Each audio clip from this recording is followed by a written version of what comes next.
Hello everyone, this is Pranahitha, and today I'm so excited and honored to be in the presence of great legend who has founded Pyramid Spiritual Society's movement, Brahmarshi Pitamaha Patriji. He has transformed millions of lives through meditation, but he says that he is not our guru. Your breath is your guru. He's so down to earth. How much ever I talk about him, words will fall short.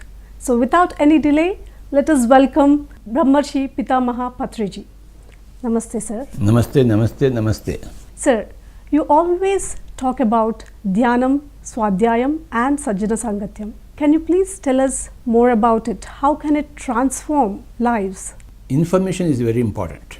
Information changes a person. A car is there, but you don't know about the steering, about the brake, about the gear system, about the brake system, then that car is useless for you. But if you gather information, what is the steering, where is the brake, where is the gear, where is the accelerator, then you can run the show. Yeah. Okay. A sitar is there. If you don't know how to play the sitar, how can you play the sitar? Yes. A computer is there. If you don't know how to operate the computer, I don't know how to operate a computer. If somebody gives a computer also, it's useless for me. Because I don't have the wherewithal, the skill to operate a computer. But if you give me a flute, I'll play the flute. Because I have learnt flute. So that flute is useful to me. I can produce a lot of music out of the flute. Can you do that? No, sir. Why can't you do that? You have the same body, same fingers and everything. Yeah. But you have not gathered information about music. Exactly. Yeah. Okay. Yeah. So in any field, what do you do when you go to school and college? We gather information. Gather information. You are right. Yeah. Okay. When you go to a meeting, then what do? So many people are speaking. Yeah. So you are gathering information from them. Yes. True. Right? True. Yeah. So information is the key word. Okay. What happens when you read Bhagavad Gita? We are just gathering lots and lots of Information from Krishna. Ah. Yes. What does he want to say? Yeah. That information is available in the book, Bhagavad Gita. Yes. Okay, if you have the book in your shelf, it is not going to help you. When you are reading that book, then that information is downloaded into your brain. Okay. When the information is here, transferred from the book to this place, then this information will guide you. Okay. Yeah. So, we want information. If I want to come to your house, I need the information, the address, the lane, the building's number, and all those things. Once I have the information, I give the information to the taxi fellow and he will take me to your place. Yes. If I don't have I want to go to your house, but I don't have the information about your address, where are you staying. So what can I do? No. Information is very key. Everybody wants health, but how do you get health? Where is the information available? Right. Where is the information available which concerning what to do, what not to do in life? Right? When you have the information, what to do, what not to do, then you will do what you want to do, what you have to do. You will not do what you should never do. Information. If you don't have the right information, you will end up with not doing what you want to do. You will be doing something else because of lack of information, right information.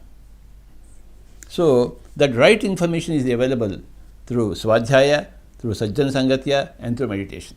When you do meditation, you will have right information about yourself.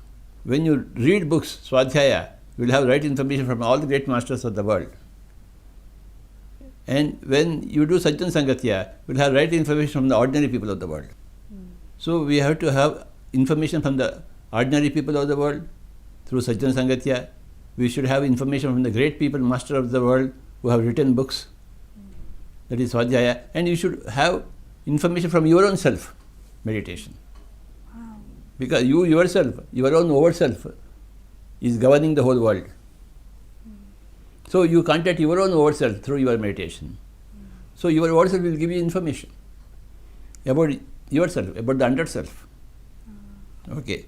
So with this new information, a new life begins. So the information is very key. In 3 ways you can get information: from your own overself, from great masters of the world through their reading their books, and through all the people who are working in the similar fashion like you, who are all seekers of truth. They are making their own experiments. So you must listen to all the seekers of the truth, co-seekers of the truth. Listening to the masters, reading the books, listening to co-seekers, and listening to your own self, overself. 3 methods of gathering information about what to do, what not to do. What is truth, eternal truth, what is temporary truth. All these things you will have information. When you have information, automatically you will do that. Supposing the 2 glasses, 2 liquids are there. Okay, they appear same. But one glass is Amrita, another glass is Visha. If you don't know, you'll end up with drinking Visha. Yes. But if you know this is Visha, this is Amrita, you'll keep the Visha away and take the Amrita. Yeah. Information is required. Both the glasses are there. Right. Both the liquids are there, but you don't have information about them. What are they? Wow. When you know what are they, when you have the information about what this is, then you will go easily. When you have the information about computer working, you will work it. Okay. So that information is very important. So beautifully expressed about information, sir. Yes. So information is the key. That is what Brahmarshi Pitamaha Patriji has expressed, and so beautiful words in those 3 different things: Dhyanam, Swadhyayam, Sajjana Sangatyam. Sir, although there were so many societies already, what were your initial thoughts when you were starting PSSM? Did you had a vision that it will expand? No, I went to every society, every information center, and I gathered all the information, whatever they could give to me. But for me it was not sufficient. It was not completing the picture for me. Somewhere something is left out. Okay. Somebody has left out in A to Z, MN are not there. Somebody has left out LKG. Okay, somewhere XYZ is not there. A to Z it is not there. But I have gathered pieces from everybody. Okay. I could not get a complete picture from any other society. I got many things, but something was missing in each and every society. Okay. It is not becoming of me to mention those features from various societies, places where I could not be satisfied. But 80% everybody has contributed to me. But 20% came from my own mind to start this society movement. Okay. I know what is right for all the human beings. Okay. So, after going to every spiritual society, after learning whatever I can from all the societies, then I was not satisfied. So, I had to start my own movement. Amazing, sir. But the way you have started, and it has really transformed millions of lives. When did you come into meditation? I came into meditation in 2004, sir. 2004? Yeah. Okay. And my whole life, the trajectory of my life has been transformed after coming into meditation, and especially after meeting you. So, yeah, sir. And I listened to hundreds and thousands of people's experiences after coming into this meditation, how their lives have been transformed. Yes. So that is my deepest gratitude to you, sir, to starting. I feel very, very happy that my search for truth has helped others search for truth. Okay, my findings have been validated by so many people.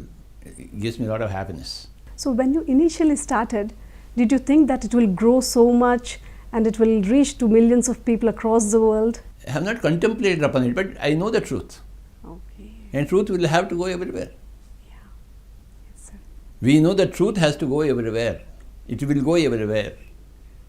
Who does not want the truth? If you have the truth, and everybody will welcome the truth that you are giving to us. Yes, sir. And I knew that, yes, I am on the right track. Okay. So I knew that I had that confidence. This right track will help the whole humanity. And I work towards it. I am working towards it. And I will work towards it in my future so that everybody becomes a Buddha. Wow, amazing. Without exception. The Buddha's knowledge should be a common knowledge for everybody. And it will happen. Yeah. It has happened in my case, it has happened in your case. You have become a Buddha, I have become a Buddha. Isn't it? Yes, sir. With all your So everybody, if you and I have become Buddhas, everybody has to become a Buddha. Yeah.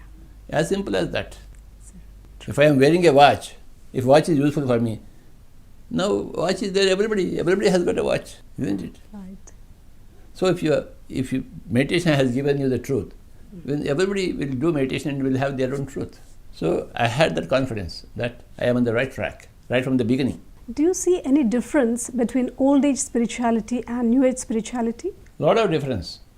Old age spirituality is more based upon discipline, whereas new age spirituality is based more upon freedom.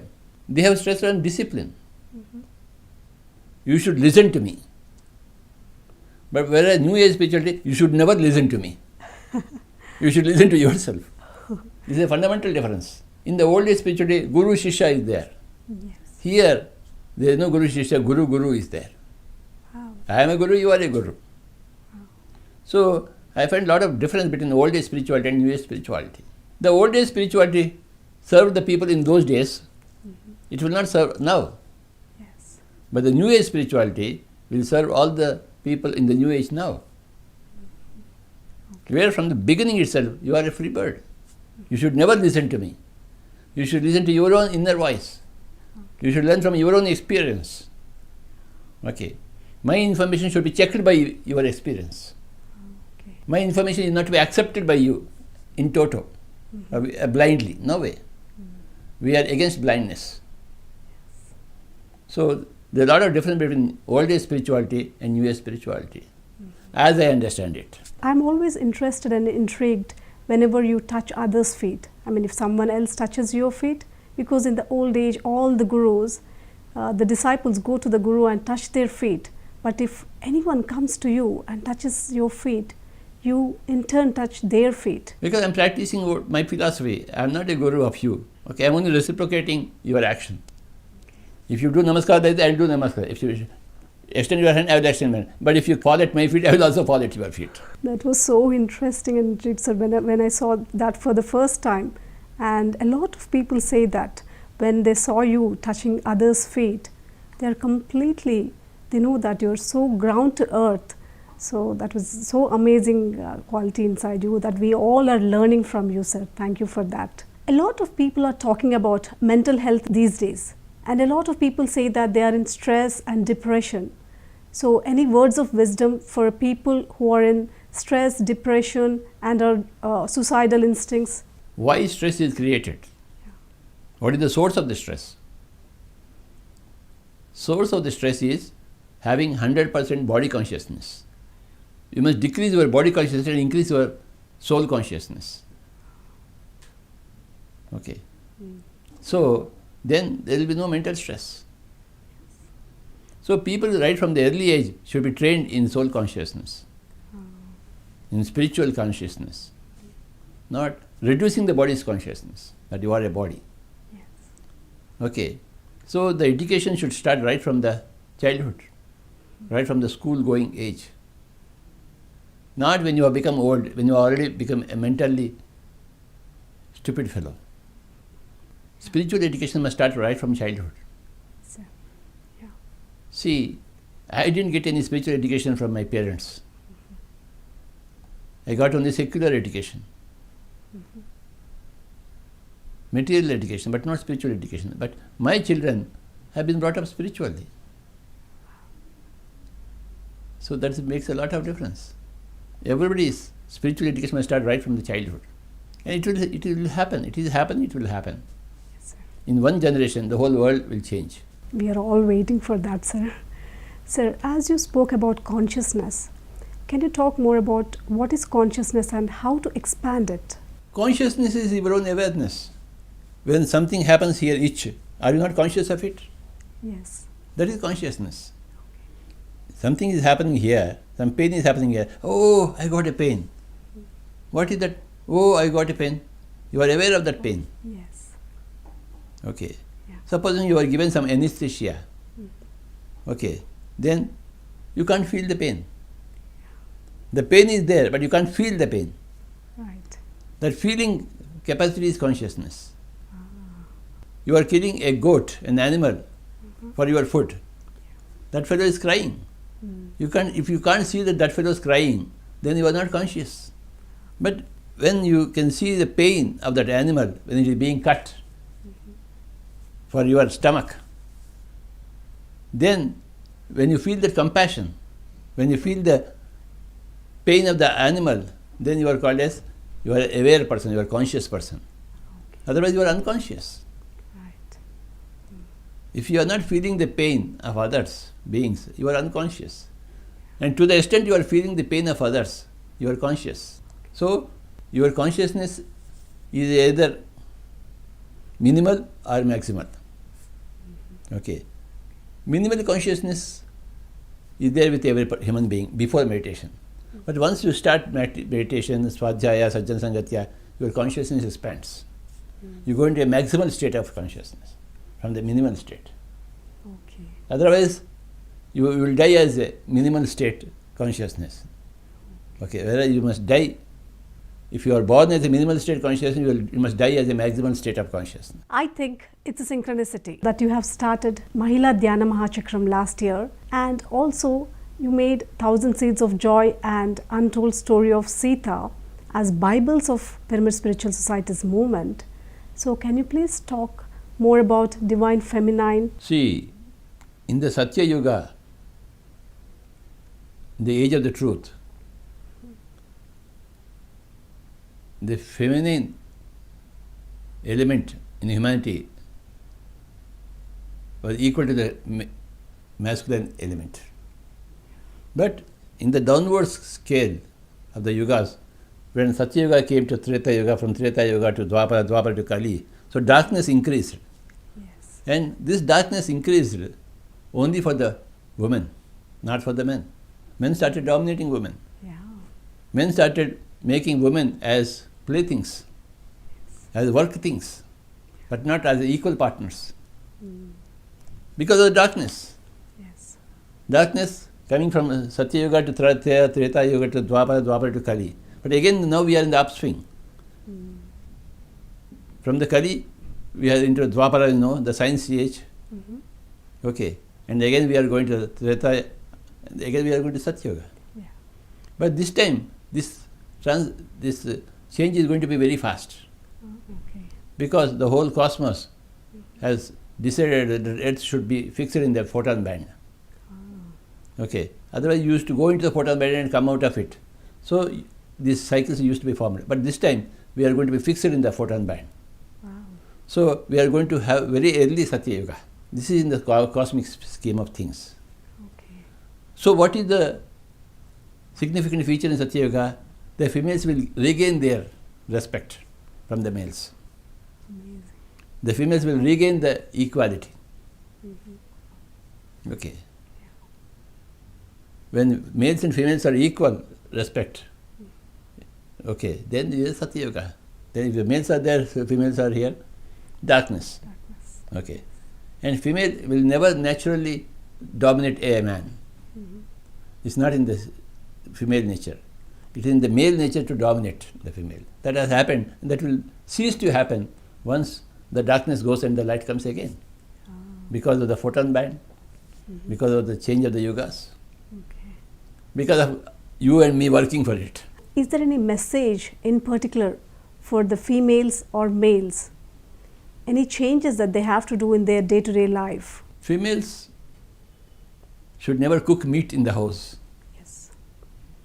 And should not feed their children with meat Yes. or eggs. Yeah. They do that, isn't it? Yes, sir. Who cooks meat in the home? Females. Who puts the meat in the baby's mouth? The mothers. The mothers are wrong. Yeah. They have learnt wrong things from the public. Yeah. So the mother, the female in the house, should not cook that food. Yeah. She should say, I will not cook this. That's what I want from all the women. Enough. Otherwise they are all perfect. Wonderful. All women are perfect, excepting that. Okay. In that eating habit, in that cooking habit, they are wrong. Otherwise they are all perfect masters. Whereas the males are wrong in many aspects. Okay. Females are wrong only in one aspect, in that cooking part of it and the feeding part of it. That's all. Otherwise they are perfect masters. So on this occasion, I request all the females who are watching this program not to cook meat and not to serve meat to your kids. What is the significance of dreams and astral travel in a man's spiritual journey? Dreams are not part of a spiritual journey. Astral travel is a part of spiritual journey. It is one of the choices in spiritual journey. I have not done any astral travels, but I am yet spiritual. I have not done any conscious astral travel. Okay. But I am a spiritual master. Your spiritual master doesn't depend upon astral travel. Okay. It depends upon an understanding of astral travel, which I understood when I read You Forever book by Lord Saint. His astral travel I could understand. When I could understand others' astral travels, then I am enlightened. Wow. And dreams are a necessary component for everybody's day-to-day life. See, whatever trash you collect in the mind, in the day-to-day, if it is trash, it has to go out. Isn't it? Right. So, in dreams, lot of your mental trash goes out. You are free in the morning. See, when you eat something, some trash goes out of your system, isn't it? But when you put something in the mouth, you don't know that useless part of your whatever you are eating. But that useless part is going out of the body system through excreta organ, isn't it? Yes. Yes or no? Yes, sir. Similarly, the information, there is some junk information. Okay, the right information is absorbed by the soul, but the junk information goes out of the dreams, through the dreams. Okay. Okay. The junk information has to go, isn't it? Yes. How does it go? Through the dreams. Dreams. Okay. Junk food that you eat goes through your excretory system. You are relieved, isn't it? Yeah. Yeah, similarly, the mental filth, the mental information that you have, so many wrong things are there. That part goes away in the dreams. It should go away. Okay. That is concerning dreams. And astral travel, if you can understand others' astral travel, you are enough enlightened. You don't have to do astral travel. Wow. You don't have to have a third eye. Okay. It's good in its own way, but it's not totally relevant for enlightenment. Thank you so much for that answer, sir. Because hundreds of people, they ask this question that I have been into spirituality and meditation for a long time, but I don't have any experiences of astral travel or third eye experiences. But your answers everyone's question. So thank you so much. I myself don't have a third eye, and I myself don't have any astral travels, but I am enlightened. Yes, sir. Thank you for that, sir. What is enlightenment? You are not having any dukkha. Yeah. You are not having any miserable feelings in you. Come what may. That is enlightenment. Sir, what was your experience during your enlightenment? Is that a one-time phenomena or is it a continuous phenomena? For everybody, enlightenment is a continuous phenomena. Okay. It comes by bits and bits and bits. There is no sudden light. It's like, when the night is over, when the morning comes in, does the sun come immediately? No, sir. No. First, that Arunodaya comes. Yeah. Means the darkness goes, some light comes. Then slowly the sun comes. Before the Suryodaya, there is Arunodaya. See, it's a gradual process. Okay. For everybody, at any time, in any given life, everything is gradual. For everybody, enlightenment is a gradual thing. Okay. Okay? Including you and including me. In one or the other It's a natural process in the nature. Okay. Enlightenment is a natural process. Yeah. You will be forced to go towards enlightenment if you are against enlightenment. Okay. Okay. Circumstances will be so created for you that you will have to go towards enlightenment. All other doors will be closed for you. So every human being will go towards enlightenment. He is traveling towards enlightenment. He may recognize it or not recognize it. He may know it or not know, but still he is going towards that direction. So are enlightenment and evolution two different paths, sir? Unconscious enlightenment is called as evolution. Conscious evolution is called as enlightenment. Wow, beautifully said, sir. Okay. Yeah. When you make special efforts towards your evolution, you are enlightenment. Okay. You are unconsciously getting light from others, then you are evolving. Sir, most of the times you talk about non-interference. Yes, that's very important for me. How can we practice non-interference in our day-to-day life? Suppose we are talking now. Suddenly you will say, you have a call. Okay. Sir, I have to go. So, the moment you say, I have to go, I say, please go. I won't request, please stay for a couple of minutes. Let us complete our business. No. We don't have any business. If you say, I have to go, please go. Now, if I stop you from going, no, let us complete. Again, I cannot come for this interview.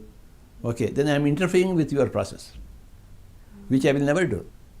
Okay. If you say, I have to go now, I say, please go. Okay. If you say, sir, I want to commit suicide, I say, please commit suicide. You go the way you want to go. I will not request you, please don't do suicide. It's not good for you. I won't advise you. Okay. If you ask me, is suicide good for me? I'll say it is not good for you.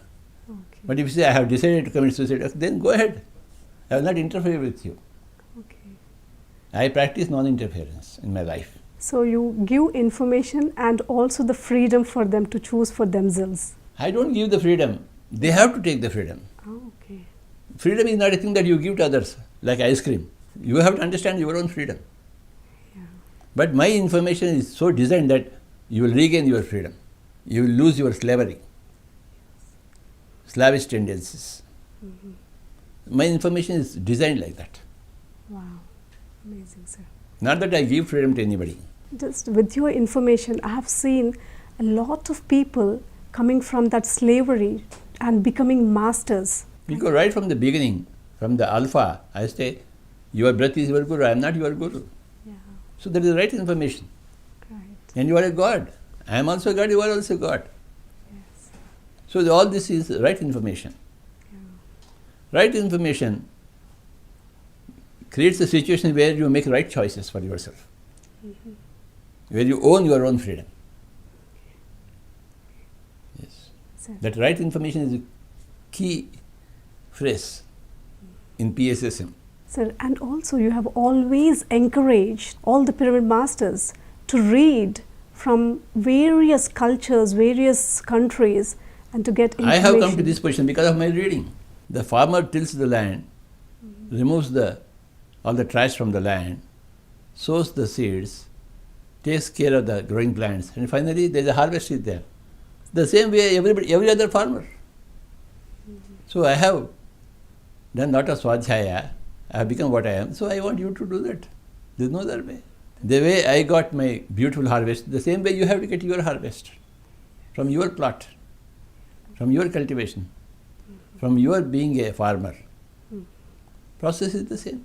So a lot of gurus, they write books and they say just to read their books. But here our guru Brahmarshi Pitamaha Patriji, though he has written hundreds of books by himself, but he has always encouraged all of us to read all the extraordinary masters' books, to collect information from all the truth seekers. So this understanding has given who are in this Pyramid Spiritual Society's movement to get so much information from all the great masters and truth seekers. Sir, what is your message to the entire humanity? Ahimsa and Dhyana. Ahimsa means non-killing, non-violence, non-interference. And Dhyana means meditation. Ana-Pana-Sati Dhyana. Observing the breathing. What is your future vision for PSSM in India and throughout the world? In future, if you are a human being, you will be a PSSM master, following all the 18 principles. everywhere there will be a great explosion of the 18 principles of PSSM. Thank you so much, sir. So, we all wish your vision will be fulfilled very soon, and we are all with you. All these millions of masters in the PSSM movement are working towards it and bringing all the humanity into this movement and spreading meditation, non-interference and non-killing. Thank you so much for being with us today, sir. Thank you. My pleasure, it's always to interact with a great master like yourself. Thank you, sir. Yeah. Thank you, sir.